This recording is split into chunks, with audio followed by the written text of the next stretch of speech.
Hello and welcome to the Handicapable Black Woman Throne Room. My view of humanity is a whole new tea. Hello and welcome to the Handicapable Black Woman Throne Room. My view of humanity is a whole new tea. Hello. And before I forget, because I only remember every 5 to 10 episodes, to ask you guys to like, comment, and subscribe. And wait, I know most likely you are new because I'm still, at the bottom like of the YouTube chain and stuff like that. But get a little morsel, and I will try to remember to remind you guys later on. But I know while I'm thinking about it, to say it because once you get to a certain age, that's when you start, yeah. Anyway, I have decided, I know I have not done an interestingly questionable episode yet, or in a while. I think I've only done one or two. And also, I still need to get back to Reddit stories. So, yeah, just know if you're new that I cover a lot. It's been a lot of dating nightmares, catfish lately, and a lot of spilled tea. One reason, especially, being black / person of color, being a woman, being someone with a disability. I see life in such different ways, and especially the way black men see it, the way that white men see it, especially if they're straight. They see life in like a 180 degree from me. And the way that these men see me, which is the topic today, a lot of them say I'm crazy. And part of me feels like, well, if I'm going to be crazy, I'm going to be petty and crazy, which is one reason why I show the screenshots and I show the evidence. And I don't know, I just feel like, it's like if I'm going to be, well, in some cases, they say I'm crazy, I'm a square, I'm boring, or I I'm smart, so they'd want nothing to do with me because I'm gonna catch them if they cheat. I'm going to catch them if they spend money on something absolutely ridiculous and stupid. And back in the day with Mr. No Heart and Mr. Lockakey, they had to realize they had to lie to me in order to get the money. And with Mr. Lockakey, with both of them, I thought once they realize that I am a good woman, that maybe they will finally have enough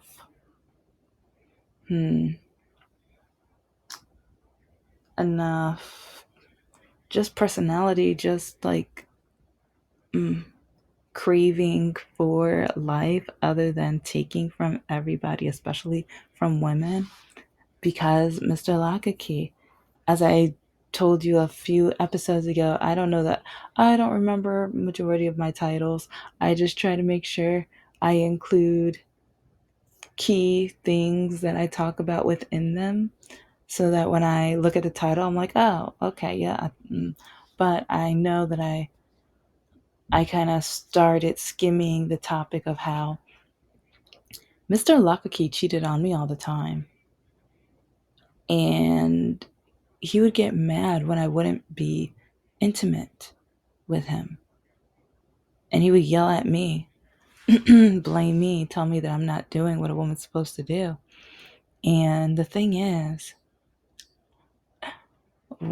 he doesn't realize how he would admit while he was on special candy and he was so uplifted. He literally told me, like, it was easy. With him, I mean, I had to find some ways because I found underwear and stuff in the room sometimes. But then also, he would literally, with our new cell phones and technology and the cameras that were now on cell phones, he took pictures of him in bed with women while they were in bed, like while.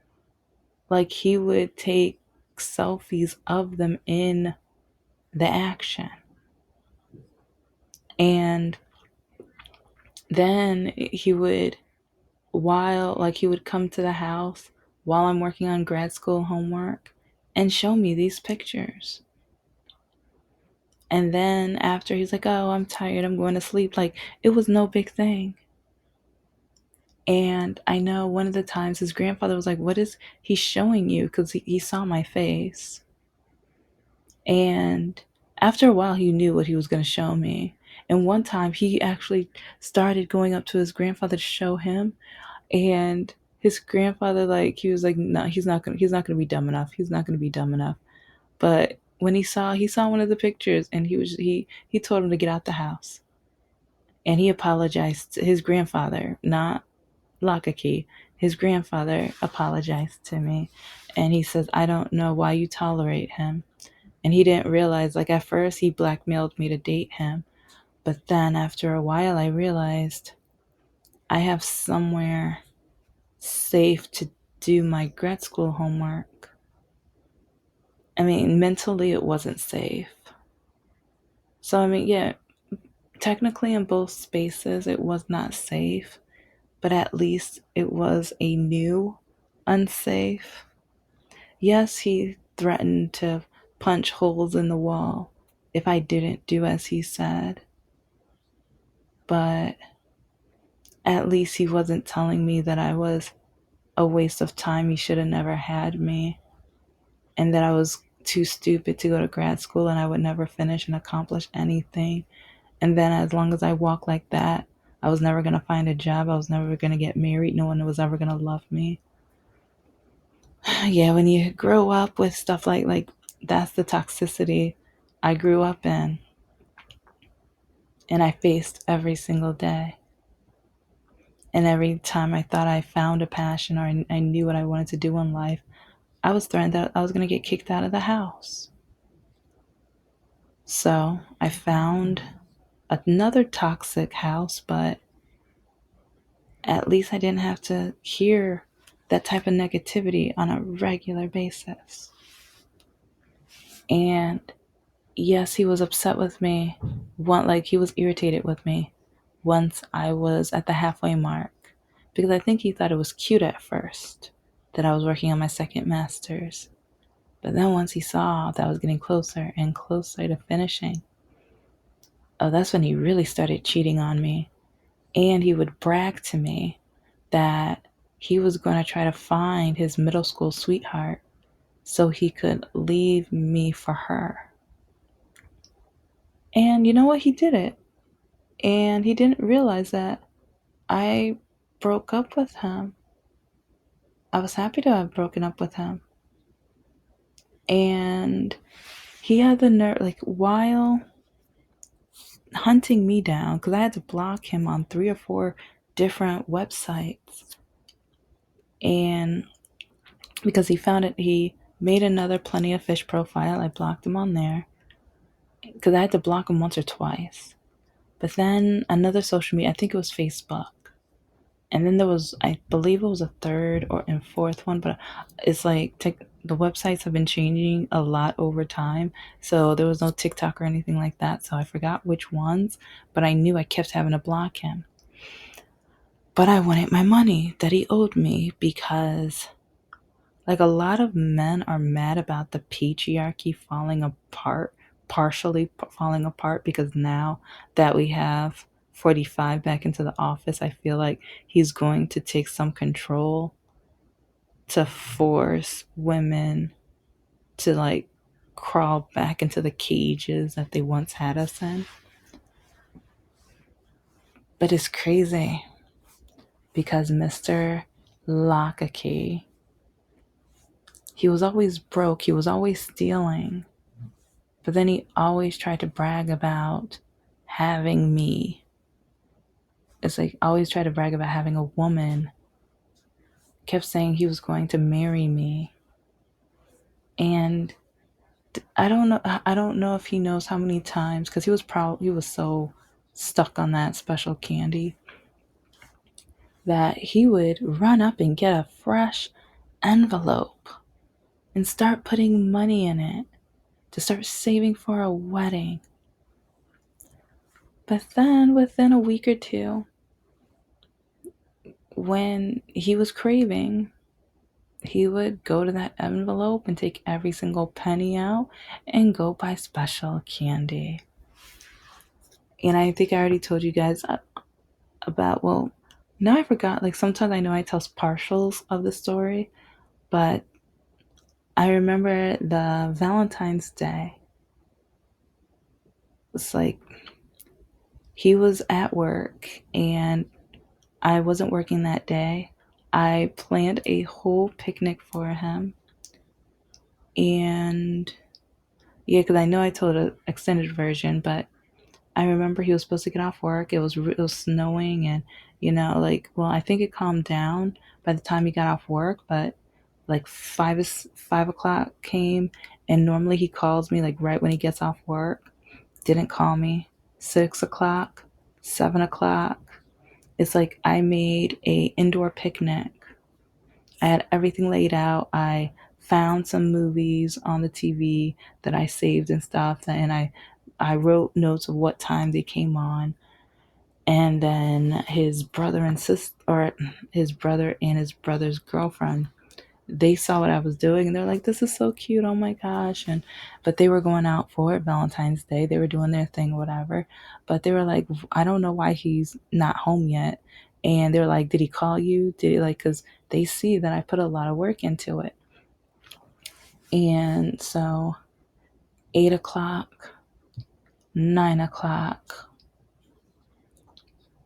I think 10, like it was right around 10 o'clock. He came to the house with another woman. And the other woman, when she saw me, I don't know who she thought I was at first, but as soon as my ex said I was his girlfriend, oh my gosh, her face changed. And she just kept saying, "I'm so sorry. I'm so sorry." And it's like, then she started telling me, "We only slept together. We only slept like," I'm just like, but then he needed to go back out. Or I was like, I think he took her downstairs, but then he said he had to go back out. And I think I just remember her face, like I think she was just wondering why in the world are she's not arguing with him, she's not yelling at him, she's not doing anything. And that poor little thing didn't realize he's already been taking pictures of himself with women. She was probably one of the women in the photos. So I've probably seen all of her and she doesn't even know it. And the thing is, like, once I would tell him because I would not come to the house, I would go to the library and, or McDonald's or Subway to hide out and do homework. And he would be calling me, "Why aren't you at the house? Why aren't you at the house?" And I'm like, "Do you know what you did? Like, do you know how stupid you like?" And I was like, "Because you cheated on me." "Oh, you're an effing liar. You're a F. How are you? You're so stupid." And I'm like, "Look at your phone." "What do you mean, look at my phone? Look at the pictures out in your phone." And then I would hang up and continue doing my homework. And then I remembered, like, he would call me crying, like fake crying, but crying, or only crying because he realized how stupid he was and that he literally got caught by his own, like, idiocracy. It's like he was so stupid. "I'm so sorry. I can't believe this wasn't me. This wasn't." I'm just like, how stupid, like, that wasn't you. That's your face. And those are, yeah, those markings are like, yeah, only you have those markings on your body. So you're trying to tell me that wasn't you? Yeah, good try. And he's crying, and you know I'm a good man. You know, no, you're not. No, you're not. No, you're, because like I knew he wasn't a good man, but at least, like, I was raised to at least have a man.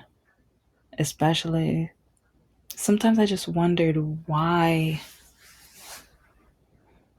just the patriarchy is just so messed up because my mom would even just insult me and tell me, "Oh, it's like you're not gonna. I know you don't have a man. I know why, because you walk like that.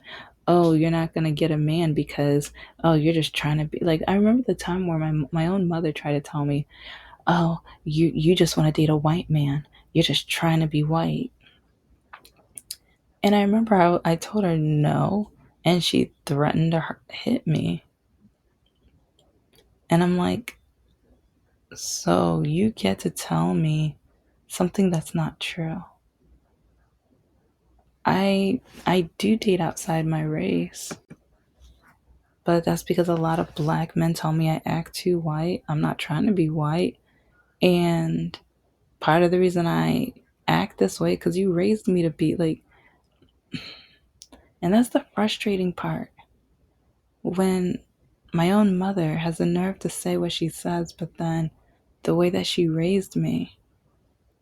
I remember in middle school there was this young lady that it's like I we moved to the suburb or another suburbs, and I got introduced by this young lady, and she was from like kind of like more of the city area of the school district, but she seemed really nice and I was kind of excited. And when I got home, my mom asked me, "Who did I meet?" And she said I had to sit down on the bed and tell her who befriended me. And I told her about this young lady, African American young lady, and she told me that I was not allowed to hang out with her. That if she heard me to say her name again, I was going to get spanked and I was going to have to clean up the entire house. And she said each time if I say her name, I was going to get punished. So when I got back to school and I remember this young lady coming up to me, I told her I was not allowed to hang out with her. And then she turned around and told all of the other African American girls. And so then I had no African American female friends. All throughout the rest of middle school and high school, it's like they didn't like me. And part of me is like they don't realize what happened. But then when my own mother tries to say that, but then when I'm trying to date and it's ridiculous, awful men like Lock a Key, and yeah, this is a white guy, and I've dated some black men, but then a lot of the black men get mad with my education too. And yeah, I know I ended up not doing the IQ. I'm going to get to it because, well, at least I can say the number one, or maybe I can list them really quickly. One, with why men can't stand or men want to take power of the patriarchy, or why men hate me so much because it's me versus the patriarchy. It literally feels like a patriarch, or it feels like a war, me versus the patriarchy. Because, like I've said several times, I want kids. I've always wanted kids. I've wanted to get married and have kids, but a lot of the men, they want me to just have their kids and shut up. They want me to have their kids and agree with them, even if I disagree. They want me to have their kids and not work on my goals and dreams. It's like, do you know how many men, when I tell them about my books and my other business goals, which my Etsy store will be expounded on, and I have so many projects that's going to be on there next year. And, but yeah, a lot of men hate that. And yeah, I guess I'm sorry. Yeah, anyway, it's just really frustrating and annoying because my hard work and my ideas mean nothing. But if a man had created my ideas, then I think they would get more credit, and that's really sad. And a lot of men say that I'm crazy because when I talk about how It's like I remember, and that's one reason why there's that one gentleman with a screenshot, and he says that he knows somebody I know. And the thing is, that person did call me. And that's the crazy thing. That's the crazy thing. He talked about me so much that the person ended up contacting me to let me know why he said I was crazy. And part of me feels like, did you feel bad calling me crazy? Because it to him is like, it sounded like you were bragging that you thought I was crazy. But the reason him and I fell out was because he said that I was trying too hard. He said that I'm a woman and that no man is ever going to feel good enough. And I just remember telling him, well, if he's a good enough man who's not going to get jealous, if he's a good enough man who allows me to work on my dreams, and he was like, that's stupid. Because he said, well, I mean, I don't remember every single thing, but I do remember, like, the last time we met and stuff, he was yelling at me and telling me my place and telling me how a woman is supposed to act. And with a lot of the screenshots, if you haven't noticed, a lot of these men keep trying to tell me my place and how I'm supposed to act and how I'm supposed to be well behaved, and garbage to the point where it's just like, no wonder I'm single. But then when I try to tell men how, like, why I'm single, because I'm like, I feel like if I can tell you why I'm single, then at least this will tell you, okay, am I like the other men? Because every man's like, I'm not like other men. I'm not. But then they turn around to be like, a lot of you guys, well, I know each one of you are individual, but a lot of you guys, your egos, a lot of you men want power. A lot of you men, especially like the men who want to be that alpha male, you want to be able to boss someone around and tell her what to do. I grew up in a household where, yeah, it's like watching my mom, like watching what my mom used to do to what we do now. Part of me feels bad for my mother because I'm like, yeah, her and we had an absolutely terrible, horrendous relationship. And it's like sometimes I wonder if she hated me because I wanted to go against the grain, because I was not going to just follow the quote unquote normal. And I think that's why a lot of men don't like me. And I think that, like, I think my mom thought the only way that I was going to get married is if I act like the church submissive woman. And a lot of the men don't like me. And so my mom was right. My mom was right. Because, like, yeah, I don't mind cooking and cleaning, but that's not my job. It's like, I want my job to be my passion, my career. Like, I want it to be with my creations, with my projects. I don't want it to be dirty diapers. I will change the dirty diaper, but that's not going to be my job. It's like when the holidays come, I will cook. I will make sure it is done. With our Christmas holiday, oh, I will, like, I am very nerdy, corny, cheesy. I will create a theme and decorate the house. And with my disability, I might need to hire people to come. Like, I will, like, create like a floor map, like a map of where everything goes, or a planogram or whatever, and like so people can get up to the ceilings and do all of that stuff or whatever if needed.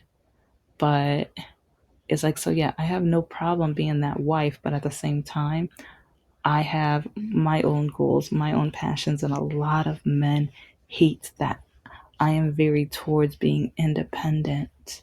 And that's one thing my mother hated. It's like she laughed at me and scorned me for not being able to find jobs that quickly because of how I walk, or yeah, sometimes it was because I'm black and some people aren't going to believe me. I don't care. Like, I'm just at a point where if you weren't there, if you're not at the job interviews, and especially when you get called in for job interviews and then you go in, you sit down to talk to them, and next thing you know, they're like, oh, well, yeah, this is not like we already filled the position. We're sorry. And I remember one time I told, like, I think I probably did a couple times, but I remember one time specifically, I said, so you wasted my money. Excuse me? You wasted my gas money. You know I'm looking for a job. So that means every penny matters for me. And for me to drive all the way to Bloomfield Hills and then I have to pay the meter, but then I come into the building and now you tell me you already filled the position when it's like you could have called me and told me you felt like. Sometimes I just wonder, why do jobs do that? And after, like, while I'm walking out, the lady calls out, well, I hope you get that walking fixed soon. You'll probably be able to find a job after you get it fixed.